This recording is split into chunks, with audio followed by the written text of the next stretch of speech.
సేవా సంస్థ ఆధ్వర్యంలో ఈ రోజు నుంచి మిడ్ నైట్ స్పెషల్ డ్రైవ్ కార్యక్రమాన్ని ఏర్పాటు చేస్తున్నాము. రోడ్ల మీద మతి స్థిమితాన్ని కోల్పోయి అనామకులుగా రోడ్ల మీద కదల్లేని నిస్సహాయ స్థితిలో మతి స్థిమితాన్ని కోల్పోయినటువంటి అనామకులు, రోడ్ల మీద ఉన్నటువంటి అనాథులు ఎవరైతే ఈ ఎముకలు కొరికే చలిలో కొట్టుమిట్టాడుతున్నారో డైరెక్ట్గా వాళ్ళ దగ్గరికి వెళ్తున్నాము. వాళ్ళకి స్వెటర్లు అలాగే దుప్పట్లను అందజేసేటువంటి కార్యక్రమాన్ని మనం చేస్తున్నాం. ప్రస్తుతం నిజామాబాద్ నుంచి బయలుదేరాం. ప్రస్తుతం మనం ముబారక్ నగర్ ఏరియాలో ఉన్నాం.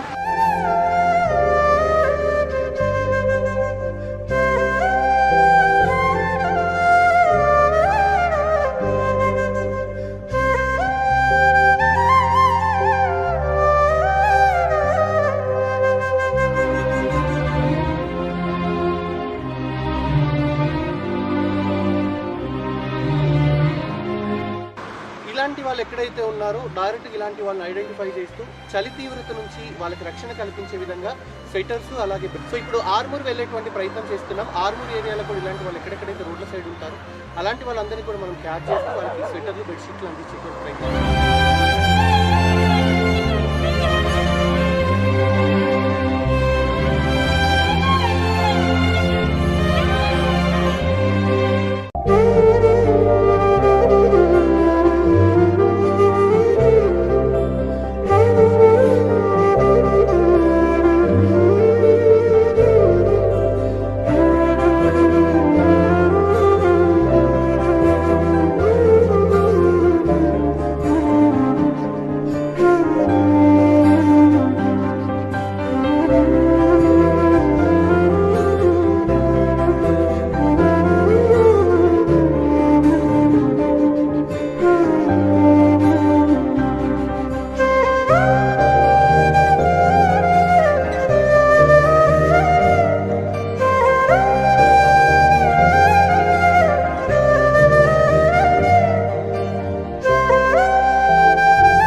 రోడ్ల మీద కదల్లే నిస్సహాయ స్థితిలో ఉండి ఎముకలు కొరికే చలిలో గజగజ వణుకుతున్నటువంటి ఇలాంటి వాళ్ళందరినీ కూడా ఐడెంటిఫై చేస్తూ ఇందూర్ యువత స్వచ్ఛంద సేవా సంస్థ వీళ్ళందరికీ కూడా స్వెటర్లు అలాగే బెడ్షీట్స్ని అందిస్తూ ఉంది. మానవత్వంతో ఉన్నటువంటి మనుషులుగా ఇలాంటి వాళ్ళని ఈ చలి నుంచి రక్షించేటువంటి బాధ్యత మనం అందరం కూడా తీసుకోవాల్సినటువంటి అవసరం ఎంతైనా ఉంది. సో రాత్రి 10 గంటల నుంచి మొదలైనటువంటి స్పెషల్ మిడ్ నైట్ డ్రైవ్ 2 గంటల దాకా కూడా కొనసాగుతూ ఉంటుంది. సో అలాంటి వాళ్ళందరూ ఎక్కడైతే ఉంటారో వాళ్ళని ఐడెంటిఫై చేస్తూ వాళ్ళ చలి నుంచి వాళ్ళు రక్షించుకునే విధంగా స్వెటర్లు అలాగే బెడ్షీట్లను డిస్ట్రిబ్యూట్ చేస్తున్నాం. చూస్తున్నాం మనం ఆర్మూర్ మొత్తం కూడా లోపలికి వచ్చేసాం. దాదాపు చేపూర్ వైపుగా మనం వెళ్తున్నటువంటి ప్రయత్నంలో సో వీళ్ళని ఇక్కడ ఐడెంటిఫై చేసాం. రోడ్డు మీదనే పడుకున్నారు. వాళ్ళని చూసినప్పుడు నిజంగా మనసు చలిస్తూ ఉంది. ఇలాంటి చలిలో అసలు వీళ్ళు ఎట్లా పడుకుంటున్నారు అనేది కూడా అర్థమయ్యేటువంటి పరిస్థితి లేదు. సో అలాగే ఇమీడియట్లీ కూడా వాళ్ళని చూసి వాళ్ళకి స్వెటర్స్ అలాగే బెడ్షీట్స్ ఇవ్వడం జరిగింది.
సో డైరెక్ట్గా నిజామాబాద్ నుంచి ఆర్మూర్కి రావడం జరిగింది. సో ఆర్మూర్ చుట్టుపక్కల ఎవరైతే ఈ రోడ్ల మీద కదలేని నిస్సహాయ స్థితిలో ఉన్నారో, సో అలాంటి వాళ్ళందరూ ఎక్కడెక్కడైతే ఉన్నారో రోడ్ల మీద కానీ, తర్వాత కొంతమంది అయితే చలికి ఒంటి మీద బట్ట లేకుండా గోని సంచుల్లో ఉన్నారు, కప్పుకొని చలి నుంచి వాళ్ళు రక్షణ పొందుతూ ఉన్నారు. సో అలాంటి వాళ్ళందరూ ఎక్కడెక్కడైతే ఉన్నారో డైరెక్ట్ వాళ్ళ దగ్గరికి వెళ్తూ వాళ్ళకి స్వెటర్లు, బెడ్షీట్స్ అందించడం జరుగుతుంది. సో ఇది కనీస మనుషులుగా మన బాధ్యతగా భావిస్తున్నాం కాబట్టి మరి అలాంటి వాళ్ళని ఈ చలి నుంచి రక్షించేటువంటి బాధ్యతగా కూడా తీసుకొని అలాంటి వాళ్ళు ఎక్కడైతే ఉన్నారో వాళ్ళందరికీ కూడా స్వెటర్లు అలాగే బెడ్షీట్లని అందించడం జరుగుతుంది. సో ప్రస్తుతం మనం లోపలికి ఆర్మూటు, మనం పెరికిట్ ప్లేస్కి, తర్వాత చేపూరు, తర్వాత ఈ చుట్టుపక్కల ఉన్నటువంటి విలేజెస్ వైపుగా మనం వెళ్దాము. సో అక్కడ ఎలాంటి వాళ్ళు ఉన్నారు, వాళ్ళ పరిస్థితులు ఏంటి, సో ఎలాంటి సిచ్యువేషన్లో వాళ్ళు ఉన్నారు కూడా మనం చూస్తాము అక్కడ ఇచ్చే ముందు. సో అలాంటి వాళ్ళందరినీ కూడా మనం ఐడెంటిఫై చేసి ఈ చలి నుంచి కాపాడేటువంటి ప్రయత్నాన్ని అయితే మనం చేద్దాం.